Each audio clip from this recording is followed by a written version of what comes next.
शनि चलन कहापाई केमिति प्रिय धनुराशि व्यक्तिविशेष शनि चलन संपर्क में आज स्वतंत्र उपस्थापना को मुझे हार्दिक स्वागत जनाऊँगी। ज्योतिर्विद सुधीर आम जाच दर्शक बंधु जे शनि तांकर मूल त्रिकोण राशि कुंभ राशि रे वर्तमान अवस्थान करिसेंती।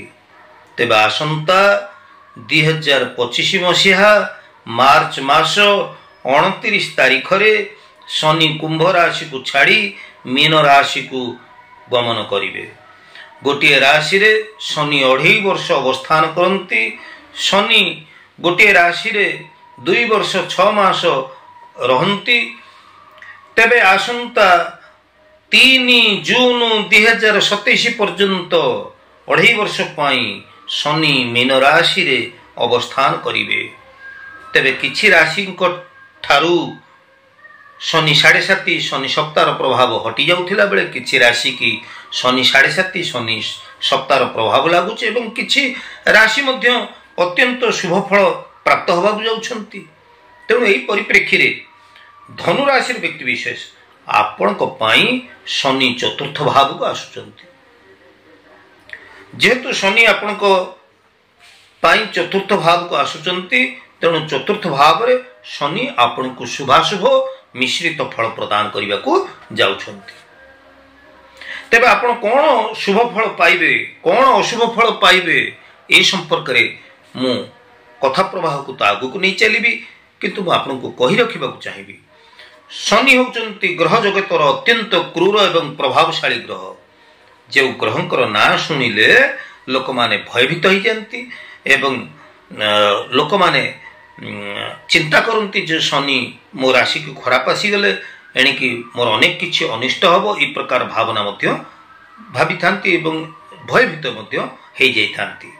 भयभीत हबार कोनोसी कारण नाही। जो राशि मानक पाई शनि अशुभ फल प्रदान करचंती से माने भयभीत हबार कोनोसी कारण नाही। जो राशि मानक पाई शनि शुभ फल प्रदान करचंती तांकर मध्य खुशी रे आनंदित हबा बा आनंदित हबार कोनोसी प्रफुल्लित हबार कोनोसी कारण नहीं।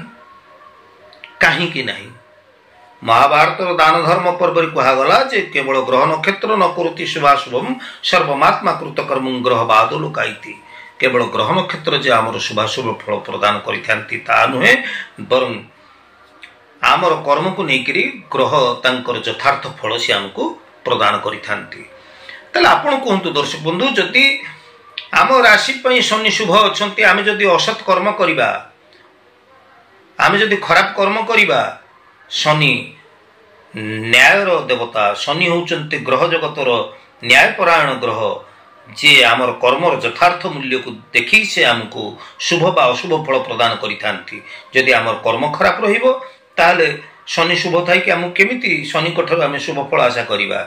जदि शनि आमर अशुभ अछंती आमे जदि सत्कर्म करिबा आमे जदि सदाचार पालन करिबा आमे जदि सत्कर्म करिबा निष्ठापर कर्म करिबा ताले काहेकि हमको शनि शुभ फल प्रदान न करिवे आपण कहंतु। ताले एठी कर्म ऊपर आमे प्राधान्य दउचे कर्म ऊपर मु बेसी गुरुत्व आरोप करूछि। तेणु आपणकर सदाचार सत्कर्म ही आपणको निश्चित भाव रे शुभता आनि दबो। ताले आसंतु बिछा धनु राशि पई जे चतुर्थ भाव रे शनि अवस्थान करूछंती ये कि प्रकार रो अशुभ फल हमको प्रदान करिवे। जे अशुभ फल कथा मु आपनको कहिबी से अशुभ फल संपर्क रे मु आपनको केवल सचेतन करि देबाकू चाहिबी आगु आपनको सतर्क करि देबाकू चाहिबी। आपण एई बाबद रे सतर्क रहिबे बा एई बाबद रे आपण सचेतन रहिबे भयभीत करिवे नाही एवं आपण कोन शुभ फल पाइबे ता मध्ये मु आपनको कहिबी। देखंतु सर्वप्रथमे हम जानिबा कोन अशुभ फल हमको ग्रह प्रदान करिवे। आमर जो माने विवाहित लोक माने रहिचंती पत्नी को स्वास्थ्य हेतु को समस्या जहाँ आपण को चिंता रे पकई पारे ए 2.5 वर्ष मध्य। प्रिय धनुराशि व्यक्ति विशेष पारिवारिक दाम्पत्य जीवन एवं परिवार सहयोग समन्वय आत्मीय स्वजन मानकर सहयोग समवेदना से मानकर सिंपाथी ये सब जिनस गुड़िक क्षेत्र रे टिके बुझामणार अभाव जहाँ संपर्क रे टिके दूरता सृष्टि करई पारे। सेतिपई निजर क्रोध वाणी को आपण संयमता आचरण करी आपण समस्त सहित सौहार्दपूर्ण वातावरण भितर चलैया प्रयास करंतु। धनुराशि व्यक्ति विशेष विभिन्न शत्रु आपणकर उपार्जन हो, विभिन्न शत्रु आपणकर आयर पंथा बा आयर मार्ग आपणकर खोला रहिबो, किंतु अनावश्यक खर्च वृद्धि जहाँ आपण को चिंतार पकई पारे, आपण को ऋणग्रस्त आपण हेई पारंती।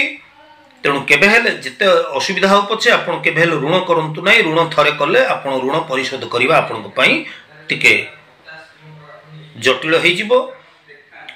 तेबे हाँ, आपणकर निजर स्वास्थ्यगत समस्या जहाँ आपण को टिके कष्ट आनी देई पारे, जेमिति कि ठंडा, आलस्य, उदरजनित समस्या, स्नायुविक दुर्बलता एवं कर्म क्षेत्र में जंजालमय परिस्थिति, उच्च पदस्थ कर्मचारी, निम्न कर्मचारी बा सहभागी कर्मचारी एमाने आपणकर कर्म दक्षता प्रति एमाने ईर्ष्याळु होई पारंती। किछि शत्रुता आचरण मध्य किछि शत्रु मध्य आपणकर सृष्टि होई पारंती। किछि ईर्ष्याळु लोकंकर नजर आपणक ऊपर मध्य रही पारे। तेणु ए बाबदरे मु आपणको सचेतन करदेली। चाकरी आशायी प्रार्थी माने नूतन कर्म नियुक्ति पाइबे। दीर्घ दिन जो आपणकर आशा अभिलाषा थिला, गृह निर्माण, आपणकर जानवाहन प्राप्ति, भूमि संपत्ति आदि क्रय विक्रय, शिक्षा क्षेत्र रे छात्र छात्री माने निश्चित भाव में शुभ फल प्राप्त हेबे। विभिन्न क्षेत्र रे आपणकर जो उच्च अभिलाष थिला, महत आकांक्षा थिला, ताहा आपणकर पूर्ण हबो। अनेक क्षेत्र रे आपण शुभ फल प्राप्त हेबे, बहु सुनाम अर्जन करिवे, कर्म क्षेत्र रे यशस्वी हेबे। जदियो आपण प्रत्येक क्षेत्र रे सफलता हासिल करिवे, व्यापार वाणिज्य क्षेत्र रे बेश किछि प्रगति हासिल करिवे, किंतु धनहानि, आकस्मिक धनहानि, परिवार रे काहारी परिवार सदस्यंकर स्वास्थ्य पई चिंतित हवा, निजर पत्नींकर स्वास्थ्य पई चिंतित हवा, पारिवारिक दाम्पत्य जीवन रे सहयोग समन्वय अभाव हेतुक अशांति उत्पन्न हवा, ये सब गुड़िक खराब प्रभाव। आ ईर्ष्याळु लोकंकर सृष्टि हवा, ईर्ष्याळु लोक सृष्टि हवा, ये सब गुड़िक तो निश्चित भाव में खराब प्रभाव आसीबो।